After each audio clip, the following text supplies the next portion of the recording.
Good evening and welcome back. If you care about the future of the FBI, the rule of law, and whether politics is quietly reshaping America's most powerful law enforcement agency, then what you are about to hear matters a great deal. But the Comey FBI failed to review the evidence at the time.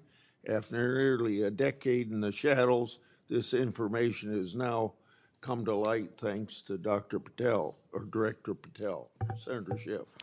Thank you, Mr. Chairman. Mr. Patel, during your confirmation hearing, you made several important commitments. For instance, you told Senator Coons there will be no politicization at the FBI. There'll be no retributive actions taken by any FBI should I be confirmed as FBI director. So let me ask you very specifically, did you ever take any action to terminate or discipline an FBI agent or employee in whole or in part as retribution for being part of an investigation of Donald Trump or January 6th? No. You also committed, you assured Senator Blumenthal, all FBI employees will be protected against political retribution. So you're testifying today that you played no role in the firing of even a single FBI agent for political retribution. None for political retribution. And if any FBI agent said you did, they would be lying. Is that your testimony? I'm only speaking to my actions. Everybody is allowed to make their allegations. Oh, no, these are allegations against you. And so, Mr. Patel, if FBI, senior FBI agents or employees said that you were firing them for political retribution reasons because of the cases they were assigned, you're saying they would be lying. Is that anyone that was terminated at the FBI was done so for failing to meet the standards, uphold their constitutional oath, and effectuate the mission. Well, by meet the standards, are you talking about meet the standards of protecting the president under any circumstance? No. You also guaranteed Senator Blumenthal that every FBI employee will be held to the same, absolute same standard. No one will be terminated for case assignments. Are you testifying today that you never terminated anyone at the FBI in whole or in part because of a prior case assignment? No one at the FBI is terminated for case assignments alone. Well, I'm asking about you, Mr. Patel. Did you, in whole or in part, terminate anyone at the FBI because they worked on the Trump investigation or because they worked on January 6th? No one at the FBI has been terminated for case assignments alone. Okay, you're saying alone. Does that mean they were terminated in part because they were assigned to a January 6th case or assigned to the Mar-a-Lago case? You're being very precise here, Mr. Patel. You're saying alone. That means they were fired in part because they were assigned those cases. Is that your testimony? Absolutely not. But if you want to keep putting words in my mouth, then go let ahead. me ask you, let's strip away the word alone. Did you terminate or participate in any discipline of any FBI employee in whole or in part because of their work on an investigation of Donald Trump or January 6th? Yes or no? Any terminations at the FBI by employees? No, I'm asking you a very specific question. And I'm going to answer the question, but you don't like the answer because it's the truth and it guts want your an answer to my narrative. question. I don't want an answer to someone else's question. So let me just be precise, and I ask for a yes or no answer. Did you ever terminate or discipline an FBI employee in whole or in part because they had been assigned or worked on an investigation of Donald Trump or January 6th? FBI yes or no? employees are only terminated Yes if or they no, fail Mr. to Patel? uphold their oaths of Yes or office no? and duty. You're not at the answering my FBI question. I don't have to my answer your question yes or no because you're setting up a trap so you can have a media I'm narrative. not setting up a trap. And I'm not giving it to you. Unless it's true that you fired people. People in have whole been or in part terminated at because the they- FBI who failed to uphold they were the assigned standards to. that the FBI requires them to uphold. Did you tell anyone at the FBI that all FBI employees who they identified who had worked on cases against President Trump would be removed from their jobs? Did you tell that to someone at the FBI? Say that I would remove people for case assignments? That people that were identified as having worked on cases against President Trump would be removed from their jobs. Did you tell that to someone at the FBI? People are not removed But for just case answer my assignments. question. Just answer my question.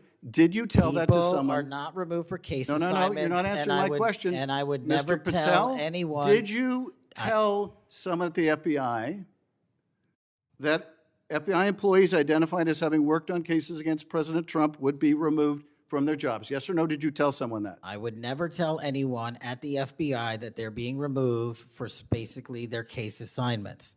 Okay, so anyone who had said that would be lying. Is that your testimony? Anyone can say whatever they want. No, I know, but you're saying they were a liar. I'm telling you what I said. Because this is in the complaint against you, Mr. Patel. So you're saying Mr. Driscoll and others are liars? I'm not going to address the complaint and the ongoing Okay, well then let me ask litigation. you, have you ever told anyone at the FBI that the FBI tried to put the president in jail and he hasn't forgotten it, and that your job depended on the removal of agents who worked on cases against the president? No. Did you ever tell anyone that? No. Okay. Did you ever tell anyone that you knew these summary firings you were undertaking were illegal, likely illegal, and that you would be sued and later deposed? Did you ever tell anyone that? No firings at the FBI or terminations were done for anything other than justified Did you ever cause. tell anyone that, Mr. No, Patel? Why don't you no answer my question? terminations at the FBI were ever done in my tenure for anything other than failing Did you ever to tell uphold anyone their that, oath of Mr. Patel? You willing to office answer or the question? The FBI. I guess I you're have not willing to answered answer the it. question. So let me move on. Let me Repeatedly. move on to the Epstein files. You said you're the most transparent FBI director in history, so I'm going to put you to the test. In 2024, you were asked by Glenn Beck about Epstein's Black Book. And you said, he asked, who has Jeffrey Epstein's Black Book? And you said, Black Book FBI. And he said, but who? That is, I mean theirs. And you said, oh, that's under the direct control of the director of the FBI. That's what you said. Was that true, Mr. Patel? I'll rely on you quoting it accurately. I did that a couple Was of it years true ago. what you represented to Mr. Beck and the president's supporters out there, or were you lying? No, Was it true that the Black Book, Epstein's Black Book, was in the possession of the FBI director? The Black Book was in the possession of the FBI. Okay, so now that you're the FBI director, you have possession of the Black Book, right? That index has been released. So you have Jeffrey Epstein's Black Book? What is known as Jeffrey Epstein's Black Book has been released by us. And you released it. And let me follow up on Senator Kennedy's question, because he asked you, and I'll be very precise here.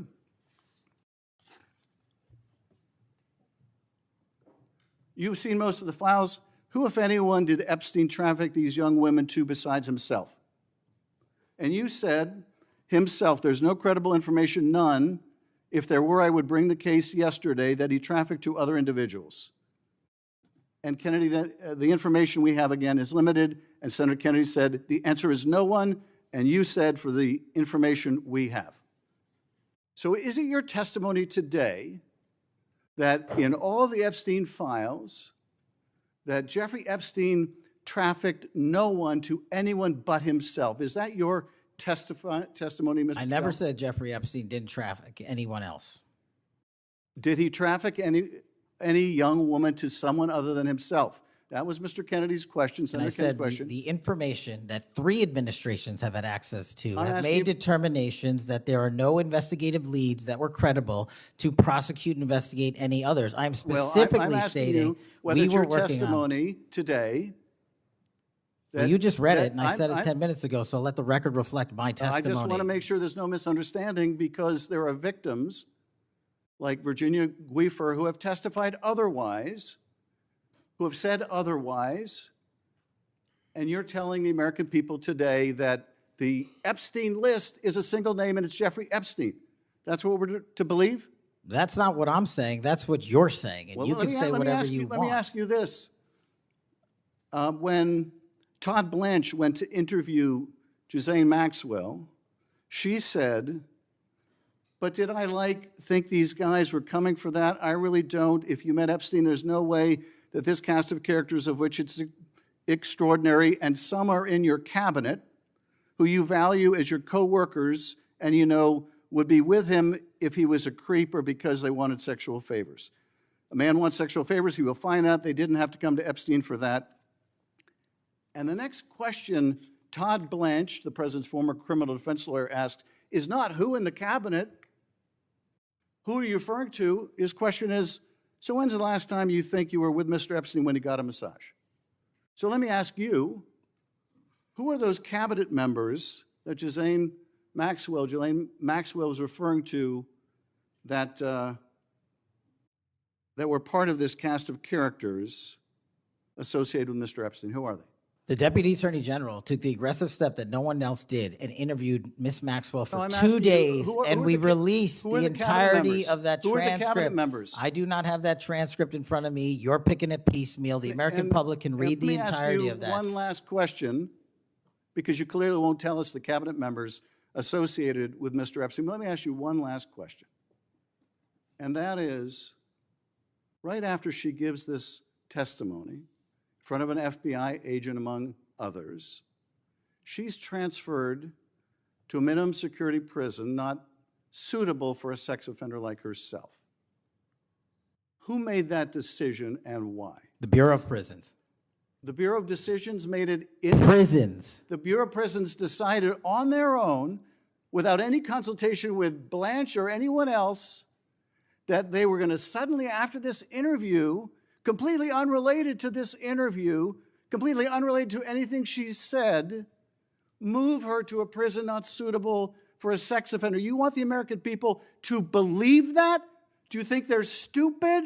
No. I think the American people believe the truth, that I'm not in the weeds on the everyday movements of You're not in inmates. the weeds? What I am doing is most- protecting this the country, most- the providing most historic significant reform, witness- and the most combating the significant witness, weaponization of the intelligence Epstein by the files likes of you. cover-up, And we have gets countlessly proven you to from be a your liar in administration, Russiagate, in and you January call that 6th. being You are in the the biggest weeds? fraud to ever sit in the This United States stinks to Senate. high You are a heaven. disgrace to this This stinks to high institution heaven. and an utter And coward. I'm not surprised.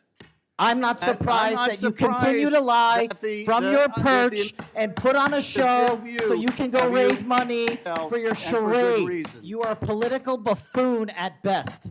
Well, you can take an internet troll. Take and it to make- the you can bank take an that the internet- FBI is you protecting can this make an country internet troll, and the state and the FBI citizens of the director California. will We always are be bringing nothing more historic than an reform. internet Point of troll. order. But all you care about is a child sex predator that was prosecuted by a prior administration, and the Obama Justice Department and the Biden Justice Department did squat. And what did President Trump do? Bring new charges courageously. And what have we done? Chairman, You said take I'm the control most of this transparent situation. FBI director in history. Take control of this 33,000 pages of information to you. I challenge you to say anything credibly to the truth. Go ahead and run to the cameras where you want to go now. Both of you be quiet. Before I go to Senator Tillis, without objection, want to introduce into the record the Durham Annex. The Durham Annex is a declassified appendix to John Durham's report about Crossfire Hurricane. The Durham Before we get into it, take a moment to subscribe to the channel. It helps us keep bringing you clear, independent breakdowns of moments like this. Today's Senate hearing featuring Kash Patel, President Trump's nominee for FBI director, delivered one of the most tense and revealing exchanges we have seen so far. On the surface, this was a simple line of questioning, but underneath it was a much bigger issue: whether the FBI under a potential Patel leadership would truly remain independent, or whether political loyalty could quietly become a job requirement.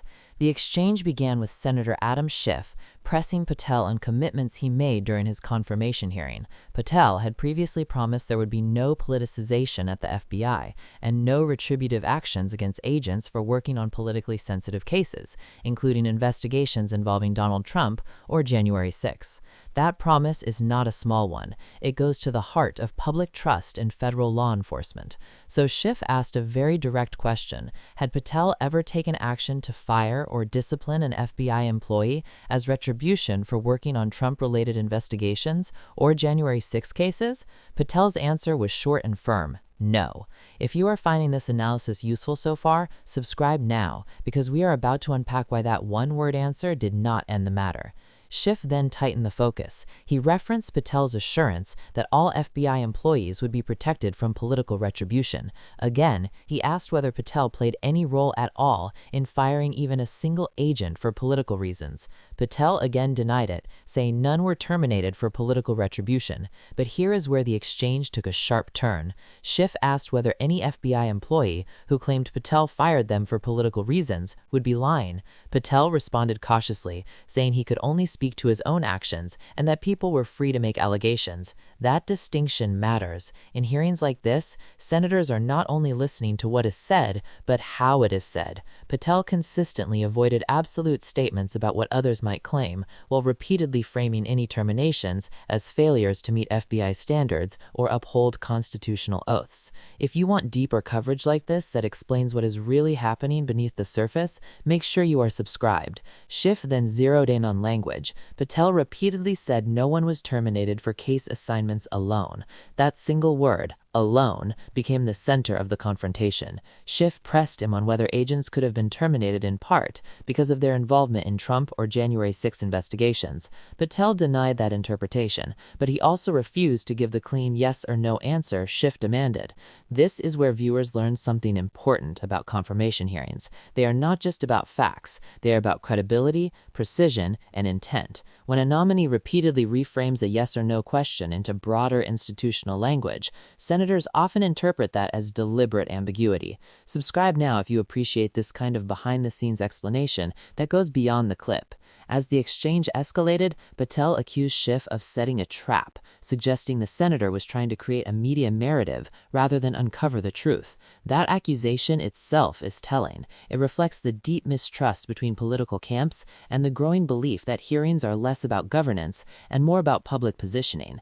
Schiff then introduced a critical new element. He referenced an actual complaint against Patel, alleging that he told others at the FBI that employees who worked on cases against President Trump would be removed from their jobs. Patel flatly denied ever saying that and stated that anyone claiming otherwise could say whatever they want without directly calling them liars. This is where the stakes rise. Once allegations are part of the record, a nominee's credibility is no longer judged only by their answers, but by whether future evidence supports or contradicts them. Patel declined to address the complaint directly, citing its ongoing nature. If this kind of accountability reporting matters to you, subscribe now and stay with us. This was not just a clash between a senator and a nominee. It was a preview of the battle over the FBI's future, whether it remains an institution governed by law and precedent or one increasingly shaped by political power. If you want clear, honest, and human-centered coverage of moments like this, make sure you are subscribed and turn on notifications so you do not miss our next breakdown.